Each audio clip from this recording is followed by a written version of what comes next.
bonjour, bienvenue dans Zigzag Café. Sur notre plateau, la coopérative agricole de la vallée de Tavannes, la Landi qu'on accueille et à qui on est content de proposer le programme qui va suivre, lequel, je vous le rappelle, est consacré au Cambodge depuis le début de la semaine.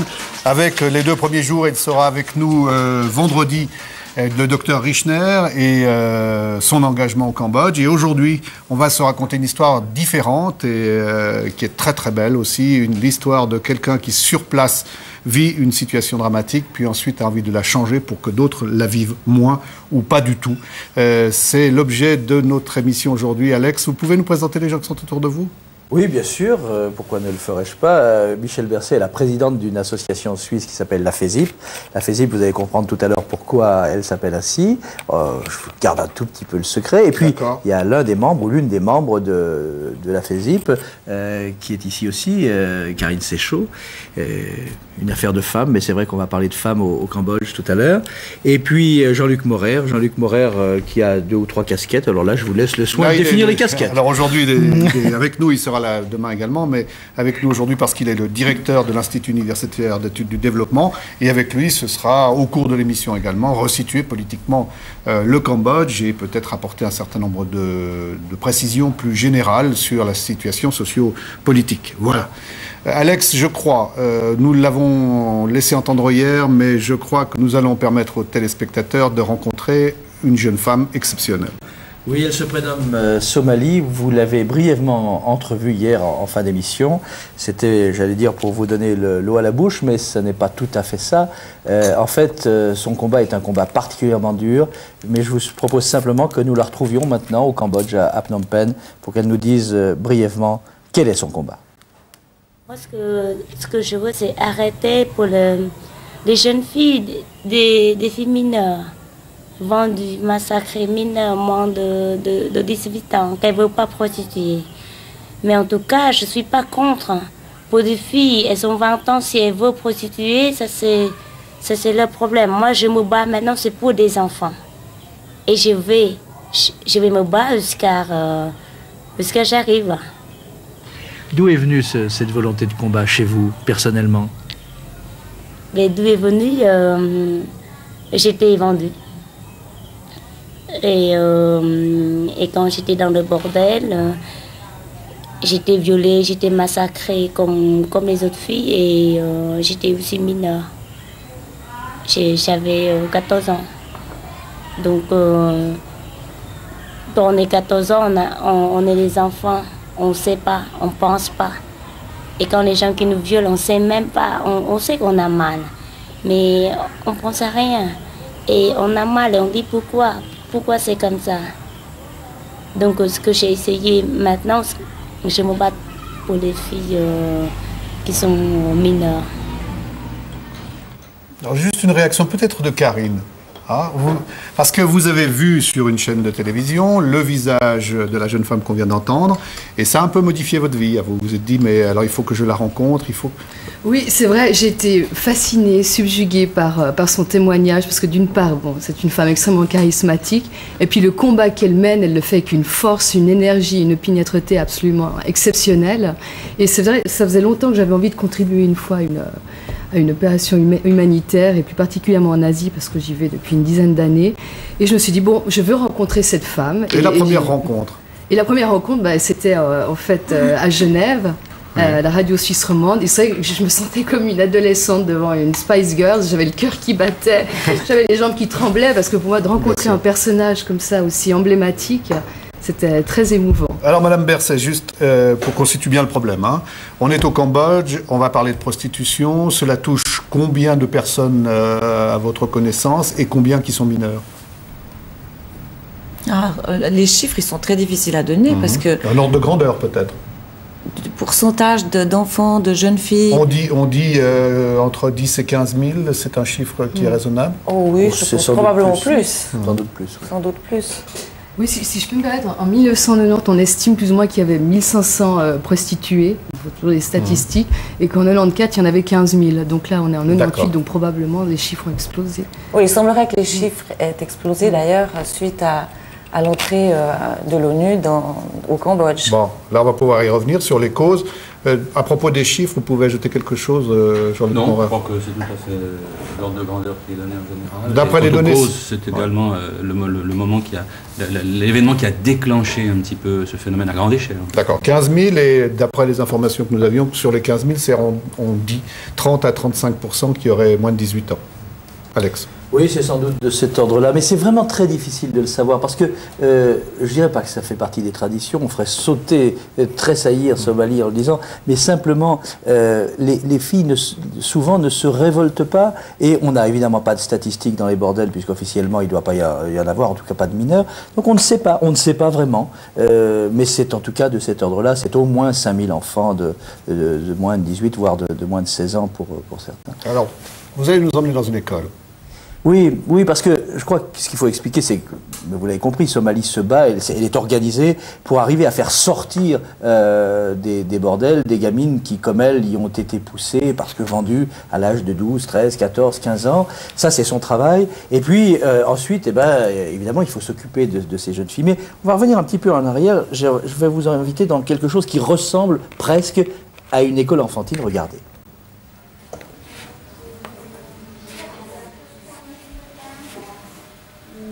Nous sommes à Phnom Penh, derrière les hauts murs protégés d'une maison, mais en toute liberté, ou en tout cas dans une atmosphère très agréable. On se croirait dans une école comme toutes les écoles, des gamines, rieuses, un peu copieuses les unes sur les autres. Elles apprennent à compter, à lire. Certains jours, pour d'autres cours, elles apprennent le code de la route pour ne pas se faire écraser sur la route. Et pourtant, chacune des jeunes filles qui sont là a déjà été vendue et prostituée. Toutes sans exception ont été récupérées ou abandonnées dans la rue et sont venues ainsi à l'abri sous la protection de Somalie pour apprendre à vivre, ou on devrait dire apprendre à survivre, dans la mesure où près d'un tiers de ces jeunes filles sont soit séropositives, soit même déjà sida déclarées. Ce qui n'empêche pas qu'elles semblent se préparer à un avenir alors qu'elles savent très bien qu'elles n'en ont guère.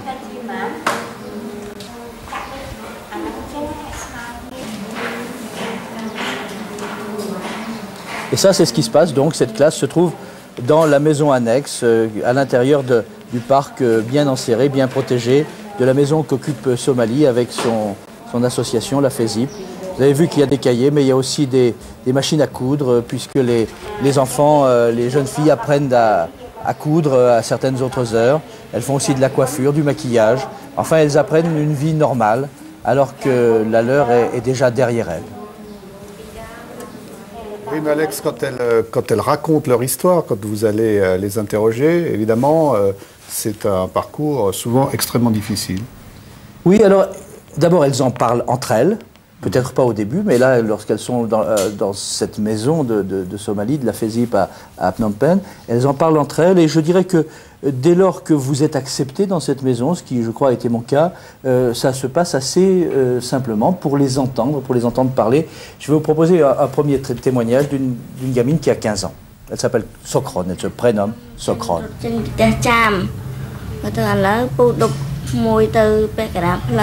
Sokron a donc, je vous le disais, aujourd'hui 15 ans. Elle est née dans une famille très pauvre à la campagne.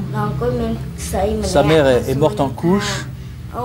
Alors, très jeune, elle a été vendue à une famille musulmane dans laquelle elle était ni plus ni moins esclave, mais pas prostituée, esclave, obligée de travailler chaque jour à l'entretien de la maison, sans salaire. Mais Sokron était souvent malade et presque toujours maladroite. Il lui arrivait fréquemment de casser des verres ou des assiettes. Alors un beau jour, à 5 h du matin, la famille musulmane l'a simplement abandonnée en plein Phnom Penh, près du monument de l'indépendance.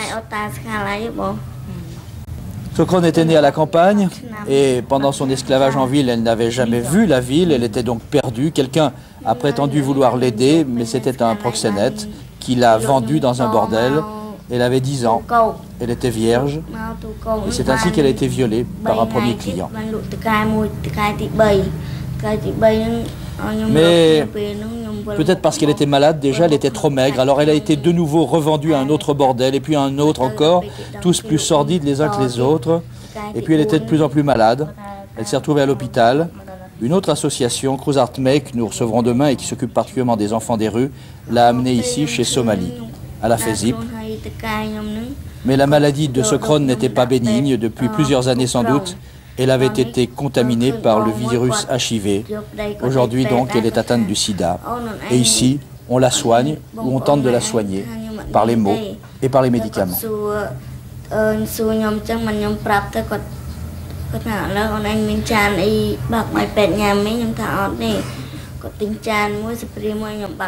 Jean-Luc Morer, vous êtes donc le directeur de l'Institut universitaire d'études du développement. Vous êtes beaucoup intéressé à ces régions du monde, en particulier au Cambodge.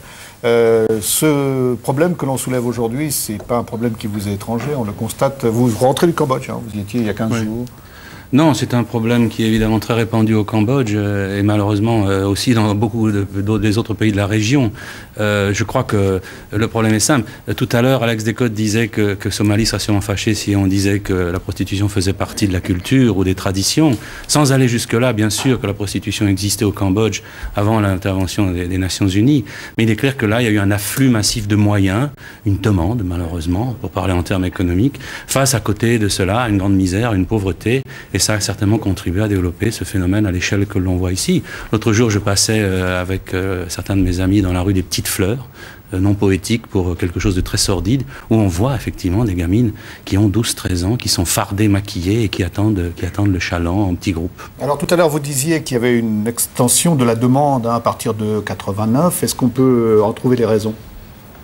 Bien, lorsque les Nations Unies envoient des armées, ça fait beaucoup d'hommes qui restent pendant un certain temps et ils n'emmènent pas avec eux leurs femmes.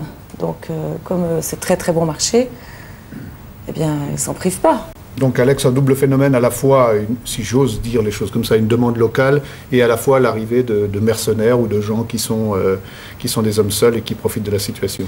Oui, on peut dire en ce qui concerne le Cambodge que la cause principale de l'explosion, hormis les Khmers eux-mêmes, ça a été la présence des Nations Unies qui est venue remettre un peu d'ordre apparemment à la démocratie, ça resterait d'ailleurs à prouver, mais en tout cas en matière de prostitution et je dirais de morale qui était pourtant un rien renaissante au Cambodge, ça a été le coup de grâce.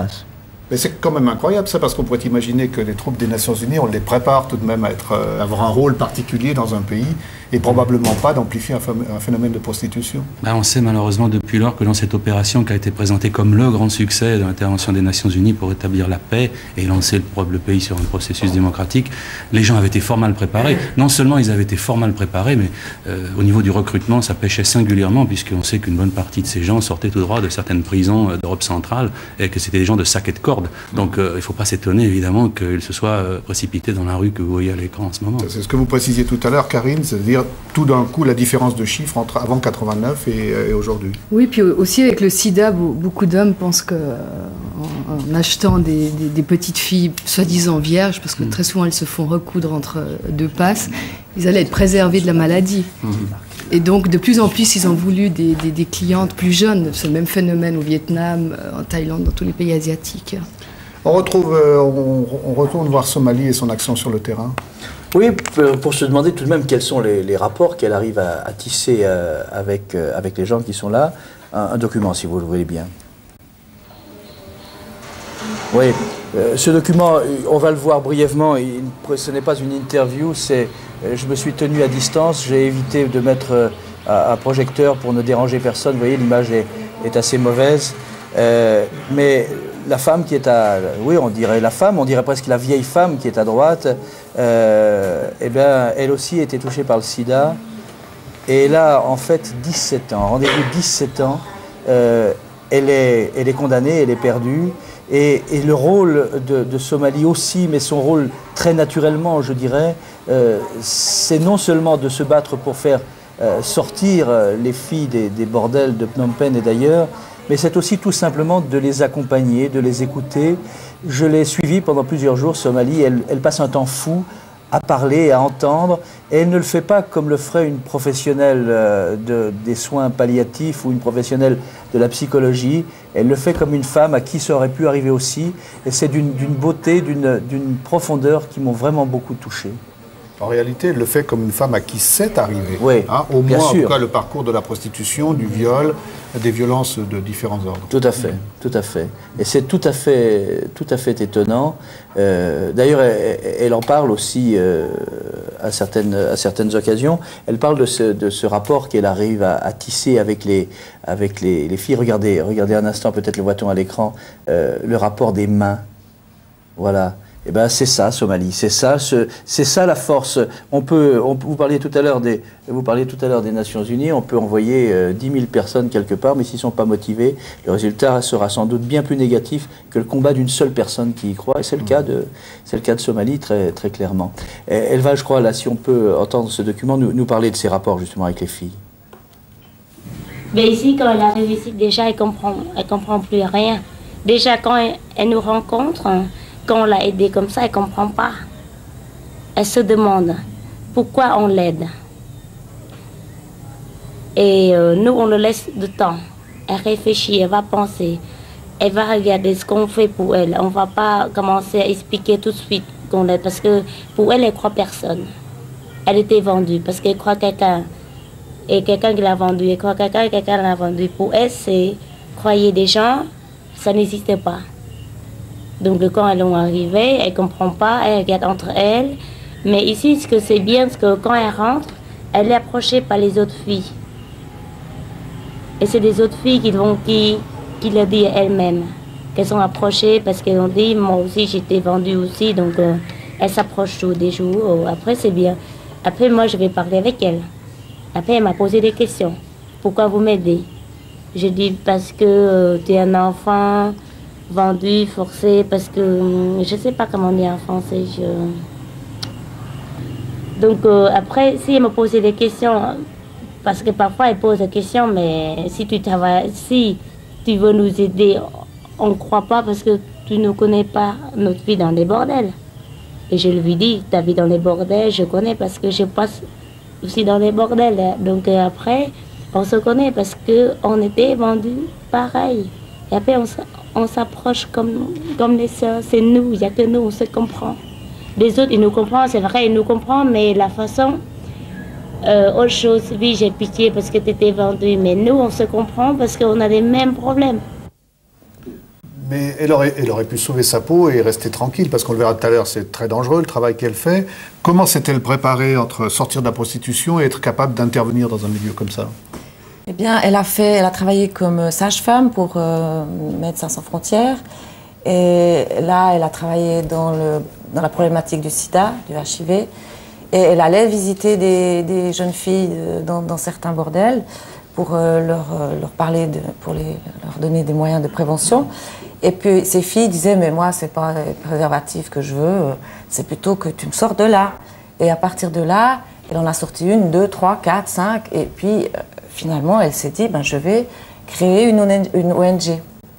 Et d'ailleurs, ce rapport qu'elle a avec ses filles, qu'on vient de voir, qui est très très bien, elle va le pousser plus loin parce elle cherche actuellement à ce que quelques-unes de ses filles, plus tard, puissent reprendre elles aussi le centre.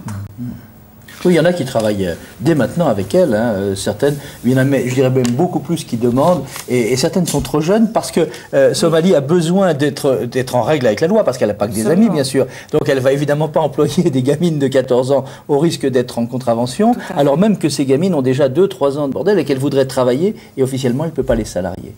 Mais d'ailleurs, à propos du rapport avec les enfants, je crois qu'il faut quand même les appeler des enfants, on va retrouver tout ce petit monde dans le jardin de la maison de Somalie pendant quelques instants, et on peut continuer à parler, mais je crois que ça vous donnera une idée du type de rapport qui s'instaure. C'est oui, c'est pas vraiment la maternelle, mais c'est vraiment un pensionnat de jeunes filles joyeuses.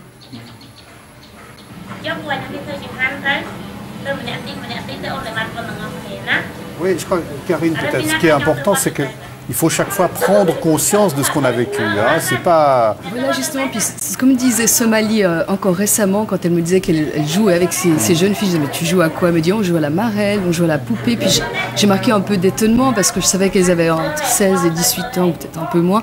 Mais elle m'a dit, mais tu crois quoi? Ces filles, on leur a dérobé leur enfance et il faut qu'elles puissent la retrouver.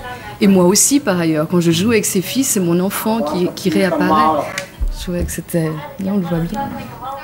Oui, c'est toujours ce mélange de gravité et de jeu. C'est d'ailleurs le cas du Cambodge en général. Hein.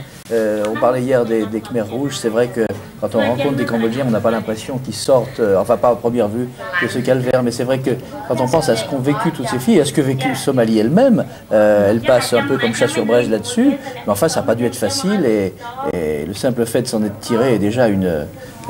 Jean-Luc, d'accord qu'il faut aller au-delà des apparences. On voit des enfants qui jouent et derrière il y a un destin. On voit des gens qui ont l'air d'avoir une vie normale et derrière il y a un destin. Il y a un destin, il y a des drames, et je crois qu'à travers les drames épouvantables que les Cambodgiens ont traversés, ils ont appris à la pudeur, cacher leurs sentiments. Il est rare finalement que les Cambodgiens vous parlent des drames dans lesquels ils sont passés entre 1970 et 1975, pour ceux qui ont survécu à l'Holocauste Khmer Rouge. Donc il y a cette façade, un sourire et une dignité pour cacher des choses épouvantables souvent. Alex ? Oui, je vous propose, en appui de ce que vous disiez, de ce que nous disions à propos de cette envie de travailler et de prendre la relève de Somalie, un autre témoignage, celui de Vani. Vani a 18 ans, elle aussi est malade du sida. Elle aussi a été vendue, puis forcée de se prostituer. Elle ne voulait pas, alors on l'a battue, on l'a même torturée à l'électricité. Comment résister dans ces conditions? Mais pour elle, le calvaire n'a pas duré très longtemps, seulement 3 mois. Parce qu'un soir, une personne est venue au bordel pour convaincre les prostituées d'utiliser le préservatif. Et ça, c'était un prétexte en quelque sorte. En fait, cette personne faisait partie de la FESIP et du groupe de Somalie. Et bien sûr, Vani a été tout de suite d'accord de sortir du bordel. Les conditions et les moyens d'en sortir, on en reparlera tout à l'heure. Mais la FESIP a réussi à la faire sortir, Vani. Ça n'a pas été trop difficile parce que, on peut le dire aussi, elle a un teint particulièrement foncé et que les clients au Cambodge préfèrent les gamines au teint clair. Donc pour le proxénète, Vani n'était pas très intéressante, il a fini par la laisser partir. Mais 3 mois ont suffi, Vani a aujourd'hui le sida, elle sait qu'elle va mourir. Et elle voudrait profiter du temps qui lui reste pour aider les filles de son âge. Et c'est pour ça qu'aujourd'hui, elle travaille d'ailleurs avec Somalie, avec la FESIP, mais de manière un peu officieuse, puisqu'elle ne peut pas, à son âge, être salariée. Alex, on a parlé tout à l'heure des clients, hein, qui est à l'origine de ce phénomène, à la fois des Cambodgiens et à la fois des gens venus de l'extérieur. Mais lorsqu'on pose la question à Somalie, qu'est-ce qu'elle répond, elle? Ben écoutez,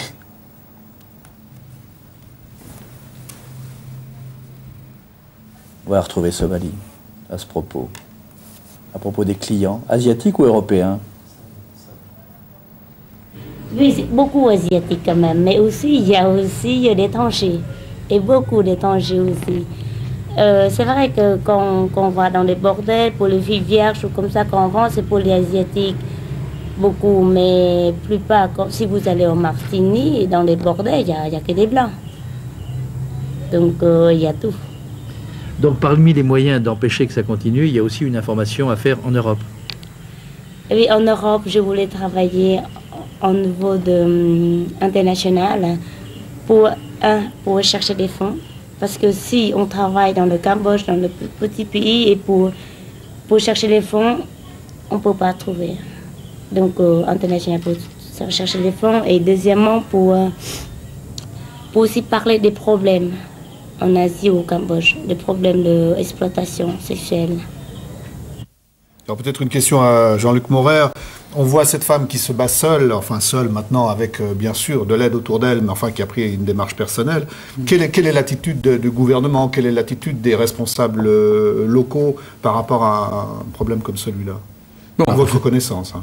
Officiellement, bien évidemment, le gouvernement et les autorités condamnent ce genre de pratique, mais dans la réalité des faits, la police en particulier est de mèche, bien évidemment, avec les proxénètes, avec les macros, et en fait, on peut même penser que de temps en temps, elle joue le rôle de rabatteur. Donc il y a une collusion très forte entre les pouvoirs politiques établis, en tout cas au niveau local, et puis les bordels. Je pourrais juste rajouter que ces policiers ou cette police est tellement mal payée que c'est aussi une des façons de se salarier, enfin de gagner de l'argent. Il faut bien voir que derrière tout ça, il y a une nouvelle fois la pauvreté et la misère. Hein, ça, c'est incontournable. C'est dire que lorsque une jeune femme cherche à se sortir de cette situation, lorsque Somalie elle-même se bat pour qu'on résolve ce problème, il n'empêche que le danger est toujours là. Oui, il y a évidemment danger. Alors, on l'a vu, certaines filles sont purement et simplement abandonnées parce qu'elles sont plus intéressantes pour les proxénètes, mais la plupart du temps, les proxénètes y tiennent, et pour la faire sortir, il n'est pas question de commencer à racheter les filles, parce qu'alors on entre encore plus dans le système, ce qui veut dire qu'il faudrait soit les arracher par la force, soit arriver à obliger la police à y aller. Alors c'est un double jeu. Il y a d'une part les policiers qui officiellement viennent pour libérer la fille, mais généralement il y a le collègue qui a prévenu le proxénète auparavant pour vite vider les lieux. Tout ça pour dire que les rapports sont tout de même durs, puis qu'ensuite, lorsque les proxénètes se sont vus privés de leur fille, eh ben, ils considèrent que c'est leur droit et ils ont envie de venir les reprendre. D'où les apparences un peu fort boyardes de la maison de Somalie et de la FESIP. Regardez.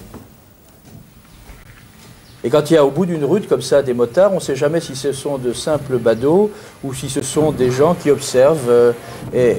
Bon, Somalie ne prend pas dans la ville de précaution, c'est elle qui est au volant là, de précaution particulière.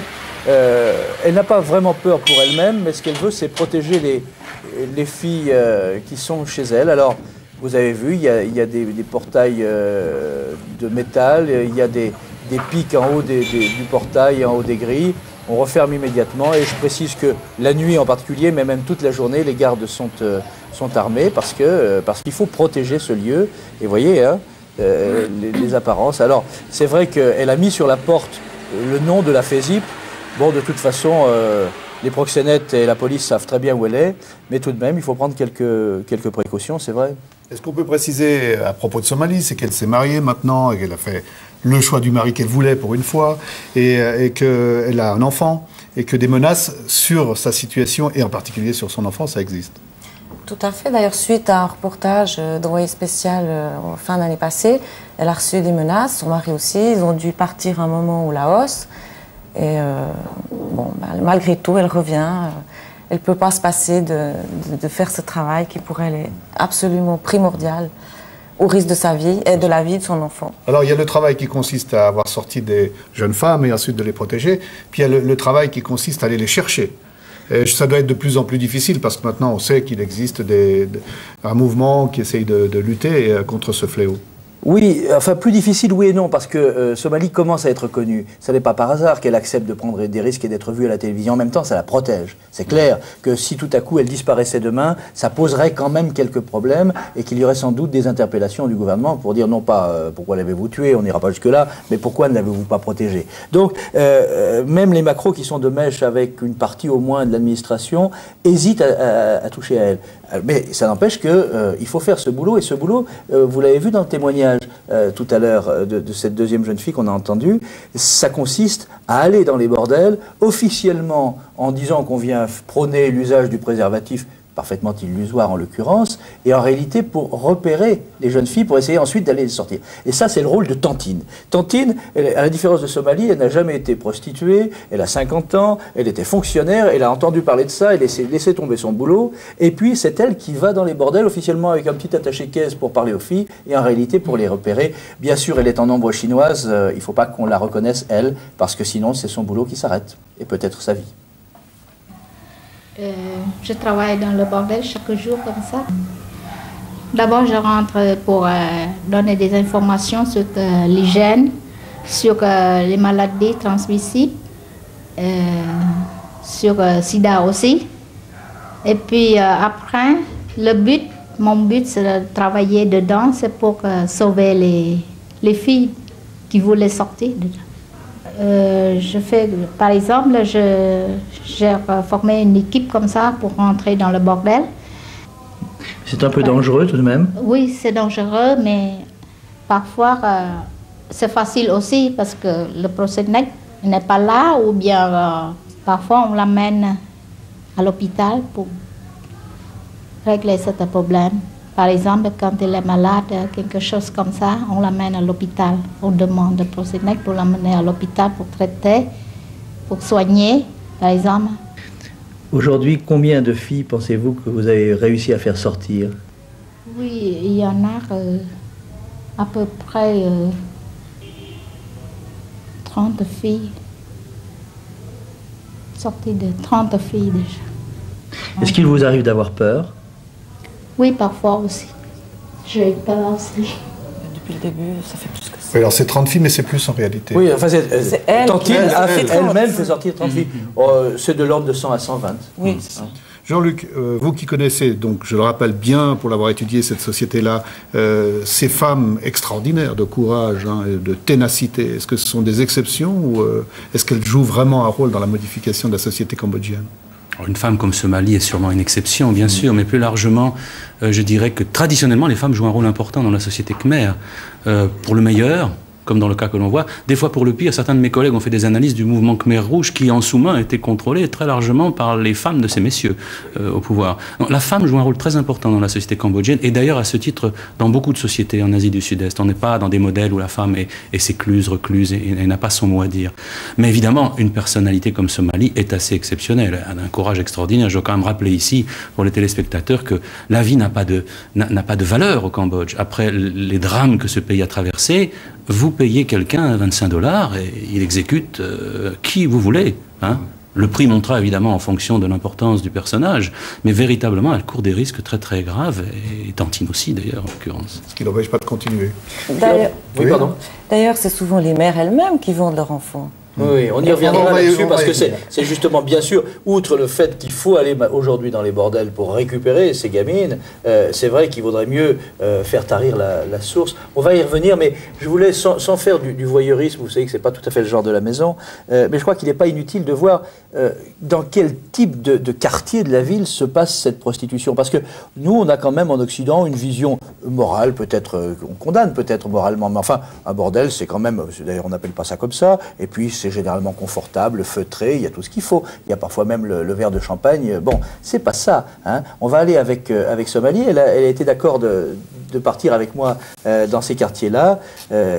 Voilà, on est en route là, et vous allez voir que la situation est, je dirais, particulièrement sordide, et que, bien sûr, en même temps, c'est, je dirais, pour les proxénètes, une façon de s'enrichir, mais pour les filles, ce n'est pas une façon de sortir de la pauvreté, à la différence de ce qui peut arriver dans d'autres continents ou dans d'autres pays. Je me souviens que j'avais fait cette rue, la fameuse rue des Petites Fleurs. Voilà la rue des Petites Fleurs dont on parlait tout à l'heure.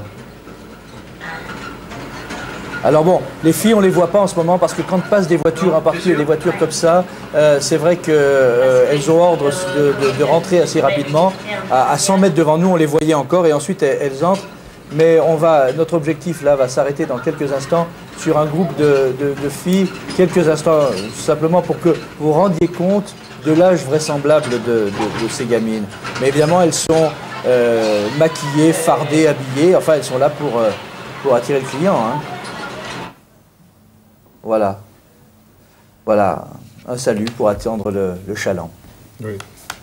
Et puis, bon, là, vous parliez tout à l'heure des dangers hein, que peuvent courir des actions comme ça.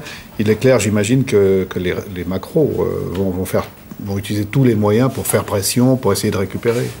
Ah, c'est sûr. Ça dépend de nouveau de l'intérêt de la fille. Hein. Ils savent très bien, en comptabilité, ils savent très bien quelles sont les filles qui rapportent et quelles sont les filles qui ne rapportent pas. Mais celles qui rapportent de l'argent, en particulier celles qu'on peut éventuellement encore présenter comme vierges, puisque vous savez qu'il y a des pratiques qui vont jusqu'à recoudre des filles pour les vendre plus cher. Donc évidemment, aussi longtemps qu'elles peuvent avoir l'apparence d'une vierge, ça n'a pas de prix. Et là, c'est pour un macro, effectivement, tous les coups sont permis. Oui. Ou maquerelle, parce qu'il y a aussi des femmes macro, hélas. Oui, ça c'est vrai, tout à fait. Il y en a passablement. Il y a une connivence générale. Hein. Mais on peut, si vous voulez bien, écouter là à nouveau le témoignage de Somali sur ce point précis. Ils m'ont brûlé ma maison et ils voulaient me tuer, c'est tout ce qu'ils veulent de moi. Et vous continuez? Oui, je m'en fous de Macron. De toute façon, je suis ratée, je suis gâtée. Pour moi, ma vie est finie. Maintenant, je suis là que pour aider les autres enfants. C'est vrai, quand j'ai parlé de ça, mon mari, il n'est pas content. Parce que j'ai une fille, j'ai le mari. Mais plus pas, non, j'ai pas trop peur, non. Karine, vous avez parlé un peu avec elle de sa volonté d'engagement, de comment elle voyait les choses? Oui, c'est une raison de vivre. Je crois qu'il n'y a rien d'autre. Bon, bien sûr, elle aime son mari, elle a cette petite fille, mais elle m'a bien dit, moi, ma place, elle est sur le terrain, donc c'est clair de faire des relations publiques, c'est important d'aller en Europe, mais c'est à Phnom Penh que je dois agir, et voilà. Jean-Luc Morer, tout à l'heure vous disiez, n'oublions pas l'arrière-fond de ce phénomène. On va y revenir encore avec un ou deux sujets d'Alex, mais l'arrière-fond de ce phénomène, c'est la pauvreté. C'est la situation générale du Cambodge. Vous pouvez nous donner quelques chiffres pour que le téléspectateur puisse se rendre compte de cette réalité-là? Oui, c'est très simple. Le Cambodge est le pays le plus pauvre d'Asie, en quelque sorte, en tout cas d'Asie du Sud-Est. Il est parmi les 3 ou 4 pays les plus pauvres du monde. Il a un revenu par habitant qui doit tourner aux alentours de 60 ou 70 $ par année. Il a été broyé dans un processus historique qui en fait probablement un des pays les plus victimes de l'histoire récente. Il y a 2 millions de morts pendant la période Khmer Rouge. C'est un pays qui est détruit. Le tissu social de cette société a été très largement détruit. Malheureusement, aujourd'hui, les problèmes politiques qui se posent font que le pays tarde à s'attaquer à l'essentiel, c'est-à-dire à la reconstruction et au développement. Et c'est un pays dont tout le monde essaye de prendre quelque chose. Oui, c'est un pays qui a été sauvé du démantèlement, en quelque sorte, paradoxalement, par la colonisation française, qui a imposé son protectorat au moment où le pays était en train d'être grignoté par le Vietnam d'un côté et par le Siam de l'autre, l'actuelle Thaïlande, qui étaient des pays beaucoup plus dynamiques. Ensuite, il a vécu sous la colonisation française une période relativement rose, dans une certaine mesure, puisqu'après, on le sait, il y a eu la guerre du Vietnam, dans laquelle ce pays a été entraîné.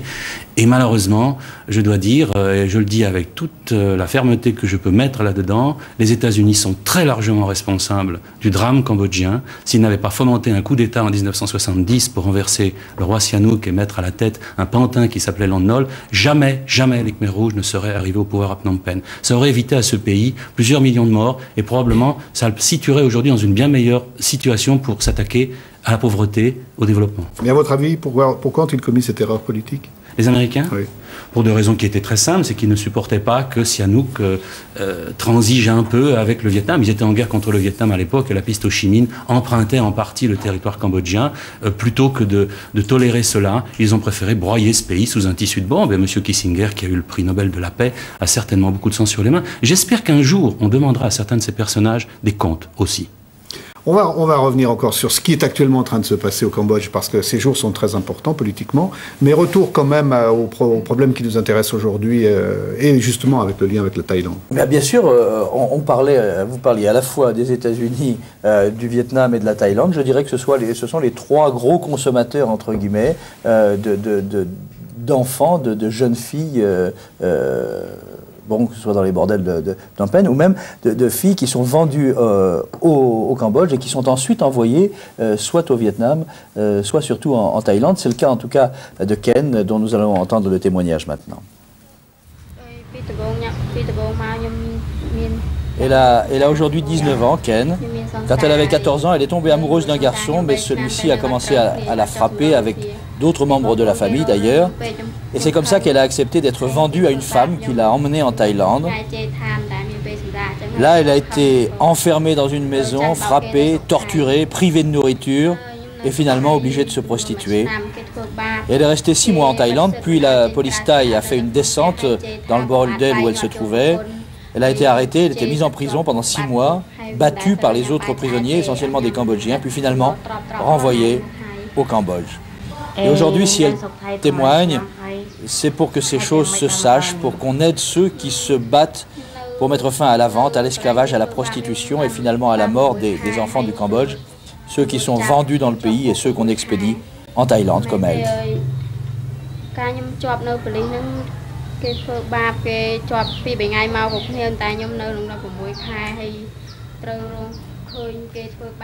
Vous avez fait une remarque tout à l'heure et on va revenir là-dessus. Il y a différentes responsabilités, mais il y a aussi les familles. Parce que Somali le raconte dans son parcours de vie, les autres filles le disent très très souvent.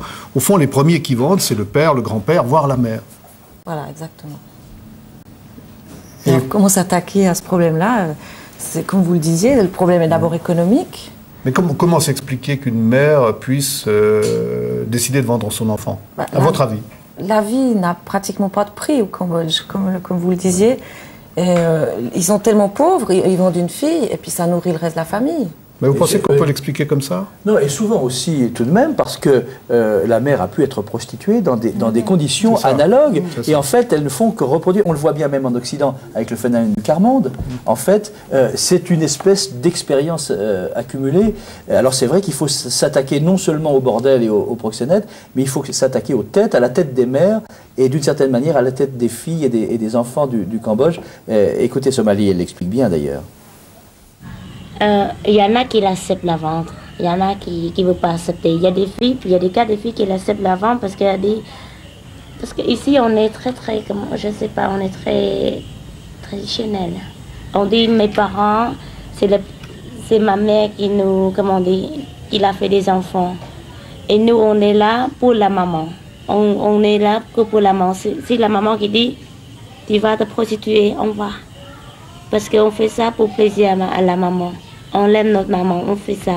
Mais il y a des filles qui n'est pas d'accord. Elle a dit, maman, elle ne m'aime pas. Pourquoi elle me vend? Donc le cas de fille comme ça, elle ne rentre pas chez elle. Elle ne veut pas voir sa maman. Maintenant, on essaye de travailler avec les mamans, avec les populations même. C'est pour ça que je suis contente par la télévision sont là. Parce qu'après, les Cambodgiens, ils vont regarder aussi. Et ça, j'ai parlé ça aussi pour eux. Et maintenant, on travaille avec la maman. Pourquoi elle vend les enfants? Elle aime les enfants. Et pourquoi elle vend? Et là, la question, j'ai demandé tout le temps. Elle a dit, pourquoi je vends mon enfant? Parce que mon mari m'a violée. Et cet enfant, c'est l'enfant de mon mari aussi. Si je fais mal à sa fille, il a mal aussi. Mais je trouve que c'est bête. Donc, par là, j'ai dit tout la maman, il ne faut pas le vendre l'enfant. Alors deux choses, il faut d'abord rappeler qu'en effet ce programme est diffusé au Cambodge, donc c'est l'occasion sûrement de saluer Somalie et de lui dire à quel point son courage est exemplaire et qu'on se tient les pouces pour elle. La deuxième chose qui frappe dans ce qu'elle vient de dire, c'est qu'il ne s'agit pas de mères monstrueuses. Ce sont des mères qui malheureusement reproduisent des phénomènes qu'elles ont elles-mêmes vécus. Et une nouvelle fois dans une société qui a perdu ses repères parce qu'elle a été broyée dans un processus terrifiant. Alors bon, Somalie travaille avec les mamans pour essayer de leur redonner un certain nombre de valeurs de base qu'une mère doit avoir à l'égard de ses enfants. Nous le verrons demain, nous travaillons avec les enfants pour essayer de reconstruire avec eux justement un sens civique tout simplement que ce pays a perdu. Karine, ça ne vous frappe pas, oui? Oui, de rendre une dignité à ces jeunes filles. Elles sont quelqu'un, elles ont la possibilité d'avoir un travail, de gagner leur vie différemment. Parce que ça, c'est quand même la pierre angulaire de la FESIP. C'est la formation, la réinsertion. Et là, Somalie, elle fait un travail énorme. D'ailleurs, là, je porte un petit gilet qui a été fait par une des jeunes filles. C'est très joli. Ils ont des ateliers de couture, enfin, vous l'avez dit tout à l'heure. C'est dire qu'on peut, qu'on n'est pas là en train de consommer pour une xème fois un sujet qui pourrait attirer certains téléspectateurs. C'est qu'il y a vraiment un moyen d'agir sur place, ce que fait Somalie. Il y a un moyen d'agir ici.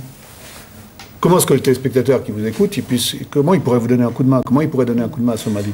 Alors, on a créé la branche suisse de la FESIP au début de cette année, fin mars. Donc c'est relativement récent, on n'est pas encore très très bien organisé. Nous sommes tous des volontaires, bien entendu, mais on offre également tout l'aspect administratif, financièrement. On ne dépense pas un centime de ce que nous recevons sur le compte de chèque postal pour l'administration. Donc, je tenais vraiment à le dire, parce qu'on n'offre pas seulement le travail, mais vraiment un franc donné à la FESIP, c'est un franc qui part à la FESIP internationale. D'accord. On peut préciser qu'il y a un compte de chèque postal qui va passer là quand même, qui est le vôtre. Voilà, celui de la FESIP. On le fera à chaque fois pour chaque association pour rappeler justement au cours de cette émission le lien qui existe entre la Suisse et le Cambodge et qu'il y a des gens qui se battent ici pour que les choses se modifient. Ça, je crois que c'est important.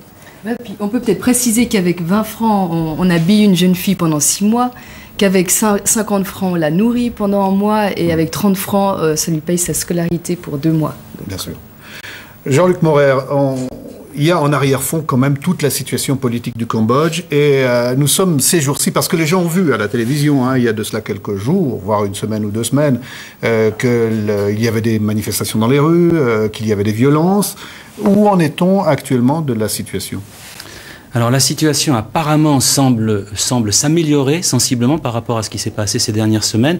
Il y a un blocage depuis les élections. Il y a eu au mois de juillet des élections qui devaient être organisées depuis une année suite au coup d'État que Hun Sen, le deuxième Premier ministre, avait fait en juillet 1997 contre le premier Premier ministre, le prince Ranariddh. Ces élections ont eu lieu, comme chacun le sait. Elles ont eu lieu dans des conditions relativement correctes. Bien sûr, il y a certainement eu ici ou là des manipulations, des intimidations, etc. Mais la communauté internationale, comme chacun sait aussi, était présente sur place. Il y a des observateurs de l'Union européenne, des observateurs des Nations Unies. Il semble que, dans l'ensemble, ces élections ont été correctes compte tenu de la situation. Un observateur américain a même parlé de miracle sur le Mékong, c'est tout vous dire. Malgré cela, l'opposition, qui a perdu les élections, donc le CCP, le Parti populaire cambodgien de Hun Sen, a remporté les élections. Il a environ 40% des voix et il a obtenu un petit peu plus de la moitié des sièges. Alors malgré cela, l'opposition refuse le résultat de ces élections en s'appuyant sur le fait qu'il y a eu des intimidations avant et qu'il y a eu ici et là certainement aussi des manipulations.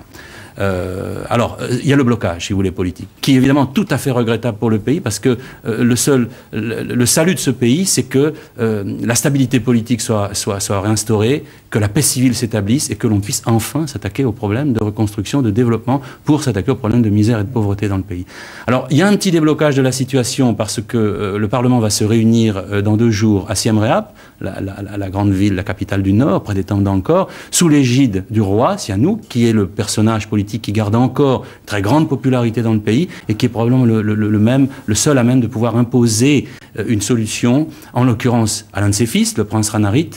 Il est tout à fait possible, bon, le Parlement se réunit, c'est déjà un pas en avant, il est possible qu'il y ait une solution qui soit trouvée au niveau d'un gouvernement de coalition dans les semaines qui viennent. Une nouvelle fois, malheureusement, je dois dire que le département d'État à Washington ne facilite pas les choses, puisque la semaine dernière, ils ont fait savoir qu'ils souhaitaient que les élections, il y ait un recomptage des élections, et ils souhaitaient même que le gouvernement cambodgien recalcule l'attribution des voix avec un système de calcul et d'attribution des sièges différent de celui qui avait été adopté à l'origine. J'ai peur que si cette position reste ce qu'elle est, les États-Unis contribuent à plonger le Cambodge une deuxième fois dans le drame. Merci Jean-Luc Morer. On vous recevra demain sur ce plateau pour parler cette fois d'un autre aspect du côté des enfants, une difficulté. Il y a des lieux que vous connaissez d'ailleurs. On va essayer peut-être d'en retrouver un de ces lieux en silence d'abord et vous allez comprendre pourquoi. Regardez ces images, regardez ces gestes d'enfants. Voilà. Voilà. Il y a des enfants qui avancent comme ça, ce sont des aveugles. Des aveugles qui ne sont pas forcément bien vus dans la société, des aveugles qui vont à la maison des sourds. Et ça n'est pas par accident, parce qu'en réalité, ces aveugles constituent un orchestre. Ils sont aveugles, mais ils entendent parfaitement, et donc ils sont capables de jouer de la musique. Et ils vont jouer de la musique pour des sourds qui vont danser. Alors vous me direz, comment des sourds peuvent-ils danser au son d'une musique qu'ils n'entendent pas ? Eh bien, le secret, il est dans une série de glaces, dans cette maison de Truzartmé, à laquelle vous participez d'ailleurs, Jean-Luc. Et le secret, il est dans ce professeur qui est là à gauche, qui lui a la chance de voir et d'entendre, et qui rythme la musique pour que les enfants sourds puissent danser au rythme de la musique jouée par les aveugles. C'est tout à fait étonnant, et je pense que nous pourrons avoir demain même un contact par le langage des signes entre des enfants sourds du Cambodge et des enfants de Suisse qui eux aussi sont malentendants, sourds et malentendants, et qui ont mis par l'intermédiaire de leur école un peu d'argent à leur disposition.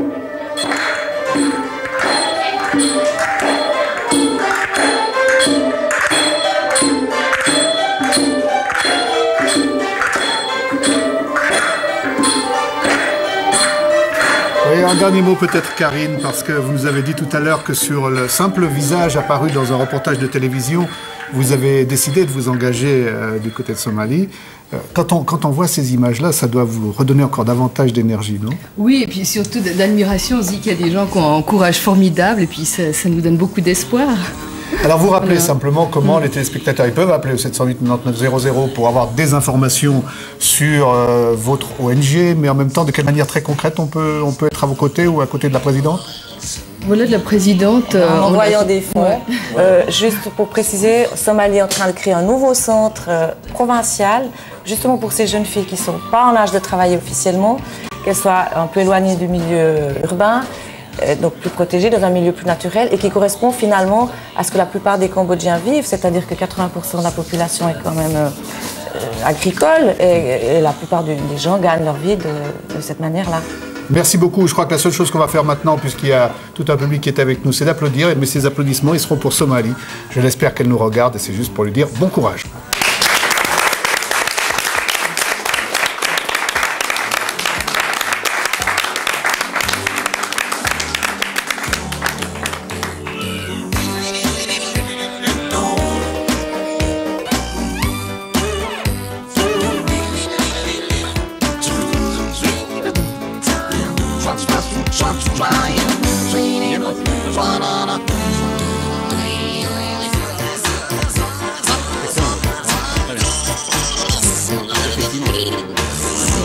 Du reportage de